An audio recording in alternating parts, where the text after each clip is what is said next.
बिस्मिल्लाहिर्रहमानिर्रहीम, अस्सलाम वालेकुम। आप देख रहे हैं programme news night with Anika Nasar. रस्साकशी जारी है पंजाब केपीके के अंदर। किसने पहले तहरीक अदम एतमाद लेकर आनी है, किसने पहले असम्बलियाँ तहलील करनी है। असम्बलियाँ तहलील करने के हवाले से पाकिस्तान तहरीक इंसाफ की जो कमेटी है उसने सिफारिशात दी हैं, वो कुछ आपके सामने रखते हैं। स्पेशली अरकान ने कहा है कि 20 दिसंबर तक असम्बलियाँ तहलील करें। At this point in time जो मुलाकात हुई है उसके अंदर फवाद चौधरी साहब की बात आपने सुनी ली कि 20 मार्च तक हम लोगों ने इंतखाबात कराने ही कराने हैं। कुछ अरकान ने कहा है कि जी फौरी असम्बलियाँ तहलील ना की जाए, इसलिए क्योंकि बेहतर नहीं होगा। सियासी कार्ड्स खेलते हुए टाइमिंग को मद्देनज़र रखा जाए, ये भी सिफारिश थी जो कि कमेटी के अंदर सामने आई। पाकिस्तान तहरीक इंसाफ की असम्बलियों की तहलील तब की जाए जब वफाक और दीगर सूबों की असम्बलियाँ तहलील करने के लिए दबाव बढ़ जाएगा। ये एक बड़ी इंपॉर्टेंट चीज़ है कि जब दबाव बढ़ जाए तो उसके बाद तहलील की जाए असम्बलियाँ। लेकिन दूसरी तरफ आसिफ जरदारी साहब ने भी तहरीक अदम एतमाद सामने लेकर आने की बात कर दी है। और ऑब्वियसली अगर तहरीक अदम एतमाद आती है तो पाकिस्तान तहरीक इंसाफ पंजाब के अंदर तो मामला डिफरेंट है क्योंकि बजट का सेशन चल रहा है। लेकिन मामला केपीके के अंदर और पंजाब के अंदर अगर असम्बलियाँ टूटने तक आ जाए तो फिर वफाक किसी ना किसी तरीके से प्रेशराइज हो सकती है कि वो इंतखाबात अर्ली कराएं। और अगर पाकिस्तान तहरीक इंसाफ 30 मार्च से पहले इंतखाबात कराने का सोच रही है तो ये अचीव कैसे करेगी। गोल तो रख लिया, लेकिन गोल तक इस मंजिल तक पहुंचने के लिए रास्ता कौन सा लिया जाएगा। क्या तमाम मामलात जो स्पेशली मुलाकात भी परवेज़ इलाही साहब और इमरान खान साहब की, इस तमाम के अंदर सारी की सारी सूरत हाल तय पा गई है या अभी भी एम्बिग्विटी है। क्योंकि खान साहब ने 26 को अनाउंस तो कर दिया था लेकिन मामला आलम बरज़ख में काफ़ी देर तक पड़ा रहा। अब इस हवाले से बात करेंगे। मेरे साथ जो मेहमान मौजूद हैं मैं उनका तारुफ करवा दूँ। इस्लामाबाद स्टूडियोज़ में उस्मान सईद बसरा साहब हमारे साथ मौजूद हैं, पाकिस्तान तहरीक इंसाफ के रहनुमा। बहुत शुक्रिया उस्मान साहब, आपने हमें ज्वाइन किया। मुबशर लुकमान साहब हमारे साथ मौजूद हैं, very seasoned journalist and senior analyst. बहुत शुक्रिया मुबशर लुकमान साहब, आपने भी हमें ज्वाइन किया। तैमूर तालपुर साहब भी हमें ज्वाइन कर रहे हैं, पाकिस्तान पीपल्स पार्टी के रहनुमा। बहुत शुक्रिया तैमूर तालपुर साहब for joining me in the show. सबसे पहले मुबशर लुकमान साहब आपसे शुरू करते हैं। ये रस्साकशी पाकिस्तान के बड़े मसले हैं। अभी थोड़ी देर पहले प्राइम मिनिस्टर हाउस के अंदर, प्राइम मिनिस्टर सेक्रेटेरिएट के अंदर एक इवेंट हो रहा था COP27 के हवाले से कि जहां पाकिस्तान के सैलाब ज़दगान का हाल बुरा है। लेकिन अभी यहां हम लोगों को ये फिक्र पड़ी हुई है कि जी पंजाब की असेंबली तहलील करनी है, तहरीक अदम एतमाद लेकर आनी है। केपीके की असेंबली तहलील करनी है, तहरीक अदम एतमाद लेकर आनी है। कौन सी सियासी जमात अर्ली इंतखाबात करा सकेगी और कौन सी इसको डिले कर सकेगी, ये सारी की सारी सियासतदानों का किबला दुरुस्त है at this point in time, considering कि पाकिस्तान अभी भी उन्हीं हालात से गुजर रहा है जो सैलाब के बाद थे। अच्छा Anika, thank you very much for having me on your show. थोड़ा सा हमारी वॉइस की आपकी डिस्टॉर्शन थी तो मुझे थोड़ा थोड़ा समझ आया and I try to answer to the best of my ability. पहली बात यह है कि मैं आपको बता दूं कि जो मर्जी पीटीआई का कोई रहनुमा या लीडर कहे, मैं आपको बड़ी कंफर्म्ड एक बात बता रहा हूं कि अक्टूबर अगले साल से पहले तो इलेक्शन नहीं, और ये अगर कोई इससे पहले सोचता है तो उसकी खाम ख्याली और फिजिकली नहीं हो सकते। मैं इफ नीड भी मैं प्रोग्राम के बीच में उसकी तफसील भी आपको बता सकता हूँ। दूसरी बात यह है कि ये रस्साकशी जो है, ये रस्साकशी एक साइड से हो रही है, दोनों साइडों से नहीं हो रही है। इन ऑल फेयरनेस आपको ये हुकूमत को क्रेडिट देना पड़ेगा, वफाकी हुकूमत को, कि वो बड़ी सिंसियरली कोशिश कर रहे हैं एक के पाकिस्तान किसी तरह डिफॉल्ट ना हो। और जो एक बहुत मुश्किल काम है जिसकी सरबराही जो है बिलावल भुट्टो जरदारी के पास है, वो ये कि पाकिस्तान के जो सर्वर ताल्लुकात हैं तमाम ममालिक से, वो हम उनसे किसी ना किसी तरह बेहतर करेंगे। आपको पता है तारीख में हमारे साथ कभी ऐसा नहीं हुआ कि जो लोग बदतरीन दुश्मन हो वो सब हमारे खिलाफ हो गए, चाहे वो अमेरिका और चाइना हो, चाहे वो सऊदी और ईरान हो। तो हमारे लिए बड़ा अपहिल टास्क है। अगले 2 साल जो है बड़े मुश्किल हैं इस मुल्क के लिए, मुआशी तौर पे और दूसरी तरीकों से। जहां तक आप सैलाब की बात कर रही हैं तो आप देखें कि तहरीक इंसाफ ने एक वो किया, टेलीथॉन किया, 1 किया, 2 किया, 3 किया, मुझे याद नहीं अब। कभी वो क्लेम करते थे 20 अरब उसमें जमा हुआ है, कभी वो क्लेम करते थे 15 अरब जमा हुआ है, फिर सानिया निश्तर ने आके कह दिया नहीं वो 4 अरब जमा हुआ है। 58 जलसे जरूर हो गए, लॉन्ग मार्च हो गई तहरीक इंसाफ की, और हर जलसे के अंदर 6 से 8 करोड़ तो बड़े आराम से खर्च होता है। तो अब पता करें कि वो कहां से पैसे आए। अवाम के लिए तो कोई दर्द नहीं है किसी को, और सच्ची बात है। अब कोई कह दे कि जी अवाम के लिए मार्च हो रही है, ये हो रही है, तो उनकी मर्जी। लेकिन जो 3 करोड़ लोग डिस्प्लेस्ड हैं, जो 3 करोड़ लोग छतों के बगैर हैं, जिनके अपने प्यारे चले गए, जिनके घर वाले चले गए, उनसे जाके पूछे कि उनको जमहूरियत चाहिए कि जिंदगी चाहिए। तो मेरा ख्याल है कि क्रिटिकल टाइम है जिसपे हम रस्साकशी कर रहे हैं। पाकिस्तान इन लड़ाइयों का मुतामिल नहीं हो सकता। राइट। लेकिन ये हम क्या किसी को समझाएं? मैं और आप तो तज्जिया दे सकते हैं, ये खबर राइट। सकते हैं, अच्छा ये मुबशर नहीं लुकमान कर साहब, अभी आपने बड़ी एक इंपॉर्टेंट बात कही है, वो ये कहा है कि अक्टूबर से पहले इंतखाबात होते नहीं हैं। उस्मान बसर साहब, आप लोग कह रहे हैं मार्च से पहले, 20 मार्च से पहले हम लोगों ने इंतखाबात करने हैं। लोग एस्टिमेट लगा रहे हैं कि शायद मई जून में जाके इंतखाबात हो जाएं, अप्रैल से जून तक के दौरान। अब मुबशर लुकमान साहब कह रहे हैं इंफॉर्मेशन के तहत अक्टूबर से पहले इंतखाबात नहीं होते। अगर एन 5 साल मुकम्मल होते हुए भी हो जाएं तो फिर भी अगस्त बनता है। अगर आप लोग नहीं करवा सकते मार्च से पहले तो फिर क्या करेंगे? और मार्च के इंतखाबात का आपने अनाउंस तो कर दिया, जो कि पहले भी बड़ी अनाउंसमेंट पाकिस्तान तहरीक इंसाफ करती रही लेकिन अचीव नहीं कर सकी, तो मंजिल का तयन तो कर लिया, रास्ता क्या है? बिस्मिल्लाहिर्रहमानिर्रहीम। बहुत शुक्रिया आपका अनीका। देखिए, इस सवाल से भी इम्पोर्टेंट सवाल तो ये होना चाहिए कि आखिर पाकिस्तान तहरीक इंसाफ जो है वो इलेक्शन क्यों चाह रही है। देखिए ना, ये तो सवाल तो आप मुझ पे छोड़ देना, जी जी जवाब नहीं, आप अपनी मर्जी से। मैं ये समझ रहा हूँ कि इस सवाल से इम्पोर्टेंट सवाल जो मेरी नज़र में आ रहा है, इसी सवाल से जो निकल रहा है कि हम क्यों चाह रहे हैं। देखिए ना, पाकिस्तान तहरीक इंसाफ एक तरफ खड़ी हुई है और उसके साथ पाकिस्तान के अवाम की एक गालिब अक्सरियत खड़ी हुई है, तो हम इलेक्शन क्यों कह रहे हैं। देखिए ना, ये और क्यों पाकिस्तान की 13 जमातें और अमेरिका और दीदा नादीदा हाथ जो हैं वो इलेक्शन से भाग रहे हैं। आज सवाल तो ये है, जब मैं आज आपसे बात कर रहा हूं, अमेरिका वाले मौकफ से पीछे नहीं हट गए थे उस्मान सईद बसर साहब? नहीं, बिल्कुल नहीं हटे हैं जी। किसने कहा? मैं अच्छा। किसने कहा? हम तो कह रहे हैं, देखिए ये फैसला कौन करेगा कि इमरान खान ने कहा, देखिए इमरान खान ने कहा, इसको लॉजिकली रख लेते हैं। इमरान खान ने कहा हमारी हुकूमत एक रजीम चेंज ऑपरेशन जो अमेरिका की इमा पे पाकिस्तान के अंदर मौजूद मीर जाफ़र और मीर सादकों की मदद से मुकम्मल किया गया, उस नतीजे में हटाई गई। हम ये कहते हैं कि 13 जमातों का यही इकट्ठ मीर जाफ़र और मीर सादक है जिनको डोनाल्ड लू की छतरी हासिल है।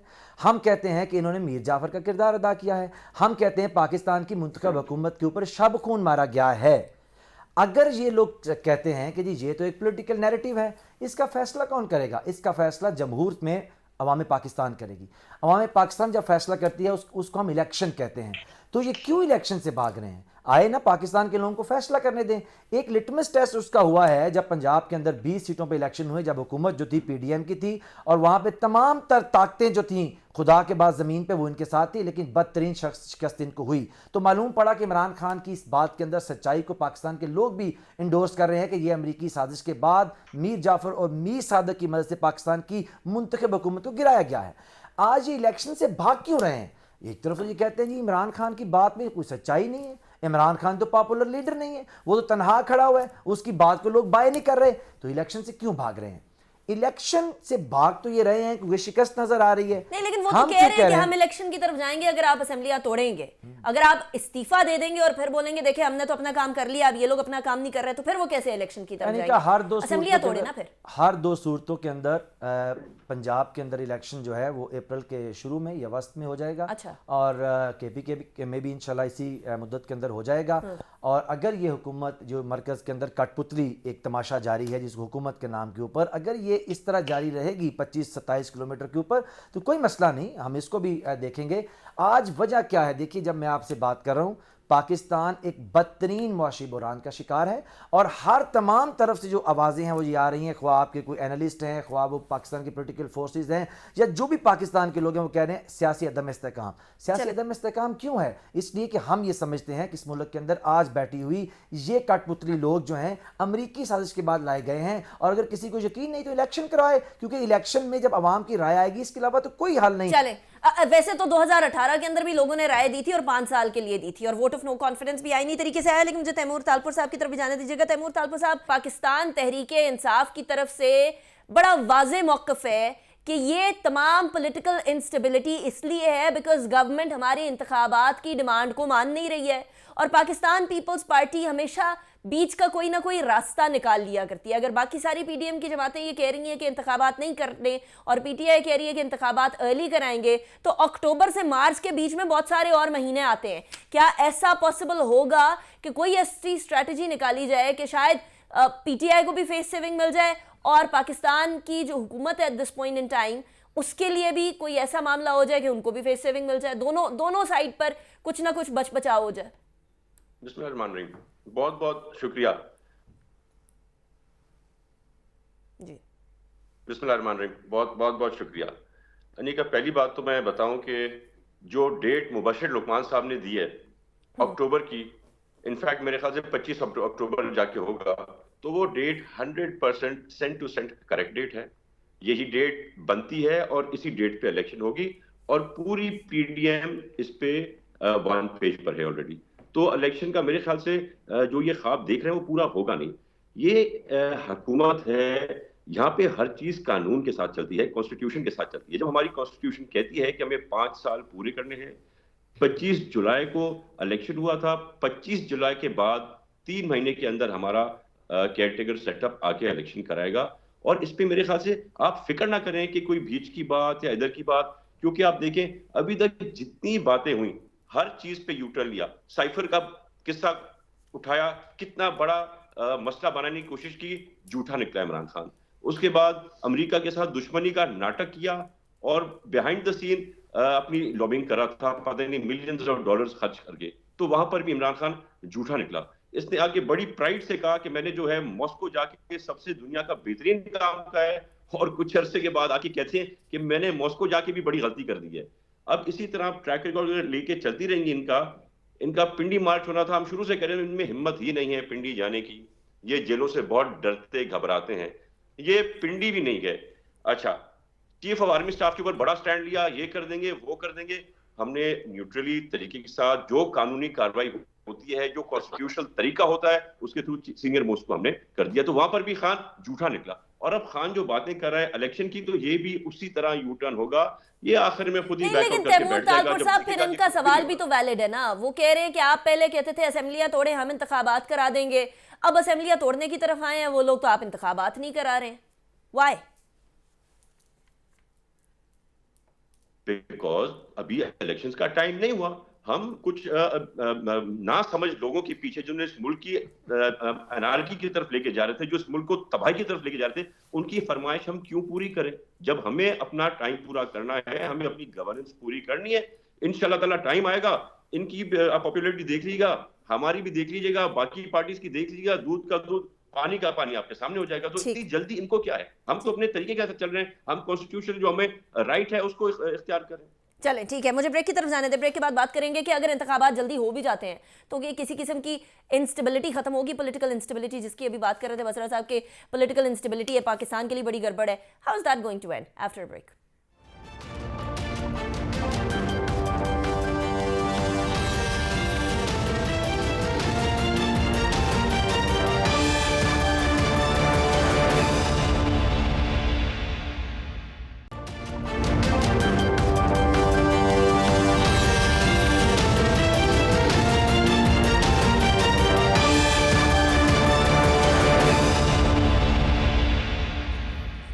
आफ्टर द ब्रेक पे जाने से पहले हम बात कर रहे थे जो रस्साकशी है, पॉलिटिकल इंस्टेबिलिटी तो बहुत लेकर आ रही है, लेकिन इस पॉलिटिकल इंस्टेबिलिटी का ये कोई हल नहीं हो सकता कि इंतखाबात अर्ली हो जाएं इन आइज ऑफ द गवर्नमेंट। लेकिन मुबशिर लुकमान साहब, आपने जो अक्टूबर वाली डेट बताई है, आइडियली या कॉन्स्टिट्यूशनली या फिर कानूनी तौर पर वैसे तो यही बनती है, लेकिन एक बहुत बड़ी जमात जो कि पाकिस्तान की सबसे पॉपुलर जमात होना क्लेम करती है, उसके साथ सीएम पंजाब मिले हों, सीएम केपी के उनके अपने हों, और क्लेम करती रही हो अभी की हुकूमत के हम लोग एट एनी कॉस्ट अगर असेंबलियां तहलील करेंगे तो हम लोग इंतखाबात करेंगे, असेंबलियां तहलील नहीं करेंगे, सिर्फ रेजिग्नेशन खेलेंगे तो हम इंतखाबात नहीं कराएंगे, तो तब तक तो इंस्टेबिलिटी चलती रहेगी। आपके ख्याल में इमरान खान साहब चुप करके बैठेंगे अगर इंतखाबात अर्ली ना हुए? और अगर चुप करके नहीं बैठेंगे तो स्टेबिलिटी आएगी कहीं से? देखिए अनिका, मैं आपको 2-3 बातें बताऊंगा आपको पहले, क्योंकि आपके दोनों गेस्ट ने पहले बात की और उससे भी मैं सोच रहा था कि people need some clarification on that. पहली बात तो यह है कि इंतखाबात जल्दी हों या बाद में हों, अगर पीटीआई को वो मेजॉरिटी नहीं मिलती जिसकी वो ख्वाहिश कर रहे हैं तो फिर उन्होंने उस पर इल्ज़ाम लगा देना है, तो फिर ये तो एक ड्रामा चलता रहेगा। एक बात। दूसरी बात यह है कि पीटीआई की ख्वाहिश पे या किसी पार्टी की ख्वाहिश पे, पीपल्स पार्टी की ख्वाहिश पे या पीएमएलएन की ख्वाहिश पे, जेयूआई की ख्वाहिश पे, इलेक्शन वक्त से पहले क्यों कराए जाएं बार बार, जो एक अनकॉन्स्टिट्यूशनल रिक्वायरमेंट है, जो वोट ऑफ नो कॉन्फिडेंस है। अब बसरा साहब उसको जो मर्जी कहें, वो एक कॉन्स्टिट्यूशनल चेंज है।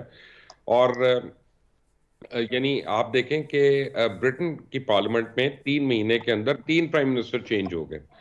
तो वहां पे तो जमहूरियत खतरे में नहीं पड़ी और वहां पे तो कोई बैरूनी साजिश भी नहीं थी। खैर वो यहाँ पे भी नहीं, लेकिन उन्होंने बहाने नहीं बनाए। दूसरी बात आपको बताऊं कि ये जो बातें कर रहे हैं कि जी मार्च से पहले इलेक्शंस हो जाएंगे, ये बिल्कुल नहीं होंगे। मैं आपको रीजन बता देता हूँ। परवेज अलाई गुजरात को डिवीजन बनाना चाहते हैं, कई बिलियंस उन्होंने उसके लिए एलोकेट कर दिए। मोनस अलाई ने वहां पे 3,000 एकड़ जमीन खरीद ली है और वो उसके ऊपर अपना वो स्कीम्स अनाउंस करवा रहे हैं और उसके ऊपर एक प्रॉफिट है। फिर एलडीए को आप जरा जाके देख लें लाहौर में कि वहां पे क्या बंदर बांट हो रही है इस वक्त और कौन कौन से प्रोजेक्ट पे कितना पैसा खाया जा रहा है, क्या किया जा रहा है। तो आपके ख्याल में ये सब कुछ बंद कर देंगे अपनी कमाइयां? ये हॉप करके दूसरी साइड पे जरूर जा सकते हैं, लेकिन ये असेंबली तहलील नहीं कर सकते। और खान साहब ने अगर करनी थी तहलील, देखिए आप कह रहे हैं कि हम इस्तीफे देंगे वरना इलेक्शन करा दो, तो आप दें ना इस्तीफे। जो आप इस्तीफे देंगे वहां पे बाई इलेक्शन हो जाएंगे, कोई ऐसी बात नहीं है। किसने आपको रोका इस्तीफा देने से?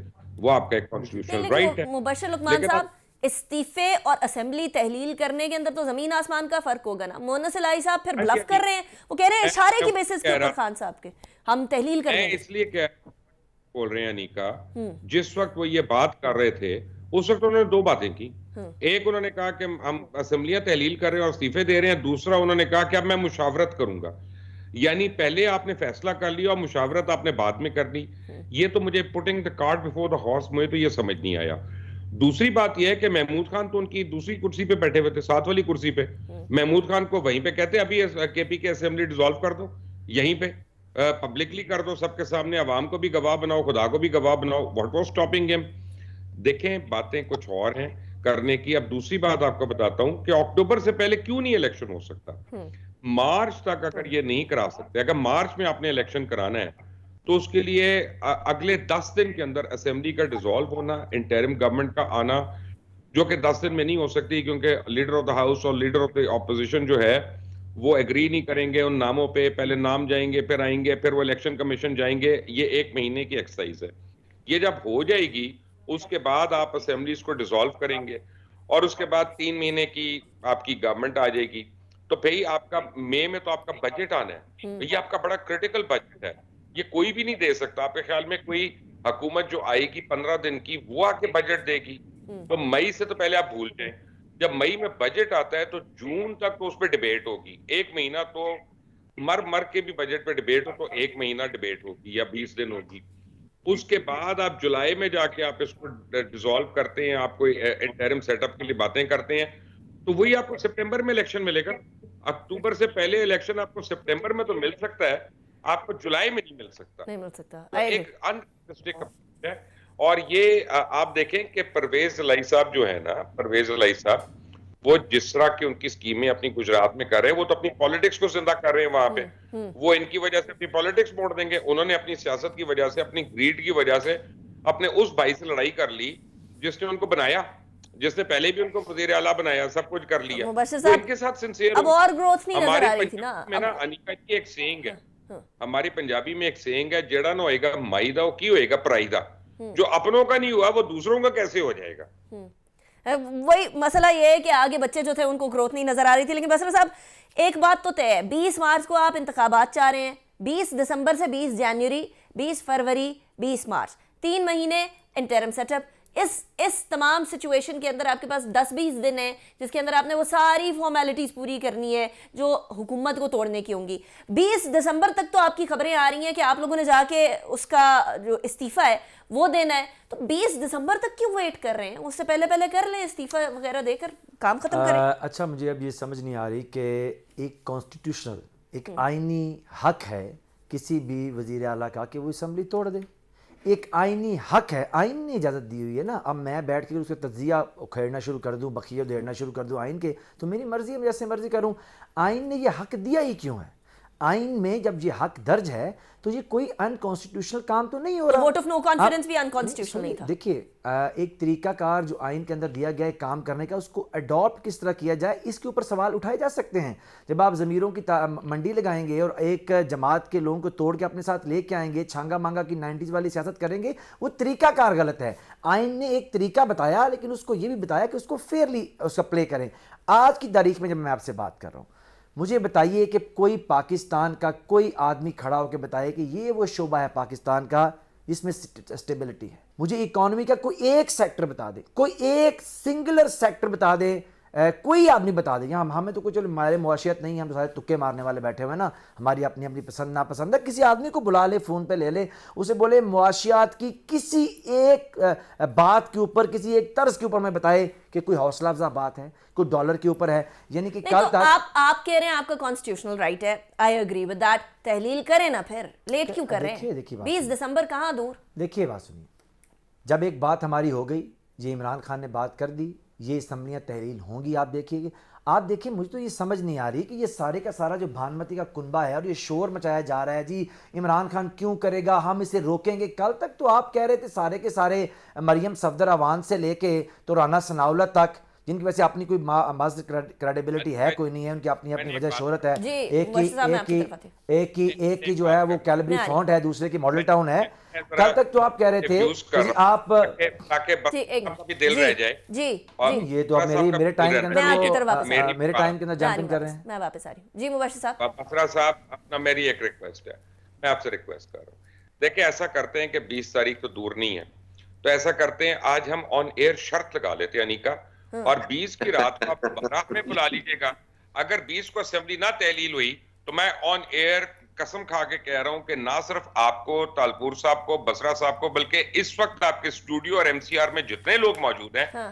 सबको अपने खर्चे पे इस्लामाबाद आकर खाना खिलाऊंगा। अच्छा और अगर ये ना हुआ, उस दिन बसरा खाना साहब, खिलाएंगे हमें। अच्छा साहब, मुबश्शिर भाई सुनिए मुबश्शिर भाई, होल्ड ऑन। देखिए, आप जज्बाती हो गए मेरे भाई। यानी कि आप पूरे पाकिस्तान के अंदर एक आपकी मुआशी कसम पुरसी का जो आलम है, और जो पाकिस्तान की सबसे बड़ी पॉपुलर जमात कह रही है कि पाकिस्तान, साहब सुन तो लीजिए ना मुबश्शिर भाई, अगर तो आप यही कर रहे हैं, अगर तो इसमें तो कोई मजा नहीं है मुबश्शिर भाई, अगर तो यही करना है कि आपने इस तरह उठ के ऊपर के बातें करनी है, तो फिर इस तरह करते हैं, आप शो कर लें, आप मैं और अनीका आप गेस्ट बन जाएंगे। वो हमें पूछ गए हैं, उस वक्त साल से पाकिस्तान की तारीख के बहुत ज्यादा कर्जे हैं। मसला ये है अपने कर्जे मुबश्शिर लुकमान साहब को बात करने का पर्पस ये है कि आप लोग बहुत सारी बातें करके उससे हट जाते हैं। ये नहीं है, हम बेवकूफ तो नहीं है कि सामने बैठे यार, आप इस तरह की बातें कर रही हैं। मेरा मतलब आप मैंने तो नहीं कहा कि आप बेवकूफ हैं। अब आप बात ही नहीं सुन रहे तो कोई अज्यूम कर ले तो और बात है। मैंने नहीं कहा कि आप बेवकूफ हैं, मैं क्यों कहूंगा आप बेवकूफ हैं, लेकिन जिस तरह के आप मुझे बात ही नहीं करने दे रहे, इससे कोई assumption अच्छी नहीं बनेगी। आप देखिए ना, आपकी बात की समझ ही नहीं आ रही।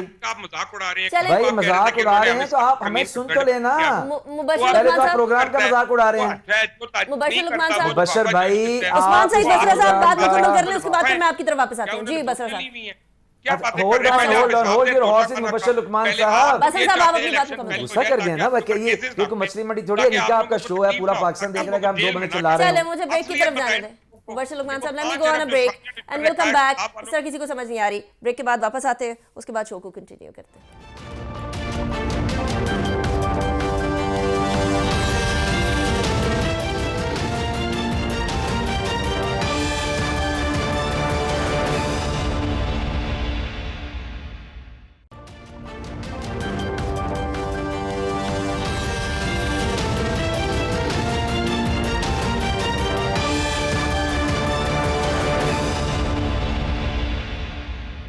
Back after break. Very quickly Usman Saeed Basar साहब, आप बात मुकम्मल कर लें, उसके बाद फिर मैं तैमूर तारपुर साहब की तरफ जाऊंगा। देखिए अनिका, किसी तौर पे भी किसी सूरत कोई पाकिस्तानी जो इस पाकिस्तान से प्यार करता है, इस पीडीएम की जो कठपुतली एक निज़ाम है, एक सरकसी निज़ाम, इसको चलने की इजाज़त नहीं दे सकता, और ना ही मुल्क इसका मुतहम्मिल हो सकता है। मुझे बताइए कोई एक चीज़ बता दें इस पीडीएम के इस दौर के अंदर, जब से डोनाल्ड लू की साजिश के बाद इसमें वैसे तो आप अभी अमेरिकी सदर से, सफीर से भी मुलाकातें कर रहे हैं। हम ये कह रहे हैं, आज दोबारा से आपको कहते हैं, इसको रीट्रीट कर देते हैं, असल में आम फहम लोगों के लिए, क्योंकि वैसे समझ तो सबको है, अमेरिका से बराबरी की बुनियाद पे ताल्लुकात के ख्वाहां है, पाकिस्तान हमेशा रहेगा, अमेरिका की गुलामी नहीं कर सकते। छोड़े अमेरिका को, आप मुझे बताएं कब तहलील कर रहे हैं? 20 दिसंबर तक का वेट क्यों कर रहे हैं? एक जो मेरी लाइन थी वो रह गई। हम ये कह रहे हैं कि इस पीडीएम की हुकूमत के अंदर मास वाई एनआरओ की कोई एक चीज़ ऐसी नहीं हुई, उसके बाद पाकिस्तान की मौशी तबाही हुई है, इसको चलने देना ये एक गुनाह, बदतर गुनाह है, इसलिए ये तो बिल्कुल चल नहीं सकते। दूसरी बात आपने कहा, इमरान खान साहब ने इसको अनाउंस कर दिया हुआ है, मैंने आपको ये बात बता दी है कि इंशाल्लाह ताला इसी जो आपका इसी माह रवां के अंदर ही जो शुरू हुआ है, इसके पहले हफ्ते के अंदर जो एंड होगा, आप देखेंगे तो पंजाब की मतलब असेंबली। मुबश्शिर लुकमान साहब ने जो 20 तारीख के डिनर की ऑफर की है हम सबको, वो आप कह रहे हैं कि नहीं वैलिड रहेगी? मुबश्शिर भाई जो हैं वो जो कहते हैं ना, वो दिल के बहलाने को गालिब ये ख्याल अच्छा है, ठीक है, It वो could go either way. वो कह रहे हैं कि अपने लिए वो, रोटी क्योंकि खवाओ, आप फिर गल्ला ना ਭਾਜੀ ਗੱਲ ਤੇ ਸੁਣ ਲਓ ਮੇਰੀ ਹੁਣ। ਦੇਖੋ ਗੱਲ ਇਹ ਵੇ ਕਿ ਜੇ ਤੇ ਮੁਲਕਾਂ ਦੇ ਫੈਸਲੇ ਰੋਟੀ ਤੇ ਹੋਣੇ ਨੇ, ਅਸੀਂ ਤਾਂ ਅੱਗੇ ਹੀ ਕਹਿ ਰਹੇ ਹਾਂ ਕਿ ਮੀਆਂ साहब ने इतने रोटी के वास्ते मुल्क ਨੂੰ दाव ਤੇ ਲਾਈ ਰੱਖਿਆ है। देखिए मैं मुबश्शिर भाई आपसे कह रहा हूँ कि आप भी यहाँ हैं, मैं भी यहाँ हूँ इंशाल्लाह। चले। ये डिसाइसिव किस्म का वीक है, डिसाइसिव वीक है, 20 और तारीख इससे को आगे फिर मैं नहीं आपसे, चलेंगे। मैं 20 तारीख को पंजाब फिर और आपसे भी केपी। बात करूंगी, मुबश्शिर साहब से भी बात करूंगी। और तैमूर तालपुर साहब वो कह रहे हैं आपको चलाना तो गुनाहे कबीरा है। इस्लामी टच। देखिए जी, गुनाह कबीरा क्या है और क्या नहीं है वो तो सब हम देख चुके हैं, और क्या क्या बातें मैं बताऊं सब आवाम ने देख लिया है। बहरहाल एक बात मैं आपको बता दूं, ये जो शर्त अभी लगाई है मुबश्शिर लुकमान साहब ने, उसमें इनको मैं कहूंगा टीम पाकिस्तान जो अपने इनिंग्स खेल चुके हैं, और अब इनिंग्स है टीम बी की, अब उसको टीम अमेरिका कह सकते हैं या टीम इंडिया कह लेते हैं, और वो उस पोजीशन में है कि 100 रन है और आखिरी बॉल है। तो इस शर्त का कुछ इस तरह से सिस्टम रह रहा है। बहरहाल मेरी तरफ से जो भी डिजर्ट्स होंगी, स्टार्टर्स होंगे, और जो लवाजमात होते हैं वो मेरी तरफ से होंगे। जीता तो मेरी बात सुने। मुबश्शिर लुकमान साहब को है, पर एनीवेज मैं न्यूट्रल कि आप इतना ज्यादा कॉन्फिडेंट क्यों है कि 20 दिसंबर तक कुछ नहीं होना? वो कह रहे हैं आपको हम खाना खिलाने का मौका ही नहीं देंगे, आप कह रहे हैं डिजर्ट्स मेरी तरफ से। पिछले 4 साल में कौन सी चीज सच्ची हो गई जो अब 4 साल के बाद इतनी बड़ी तब्दीली आई कि इनकी कोई बात सच्ची होगी? ये इन्होंने प्लान्ड है सारा, उनको पता है, इनको भी पता है कि कुछ नहीं होना, खान को भी पता है कि उसने असेंबलियां नहीं तोड़नी।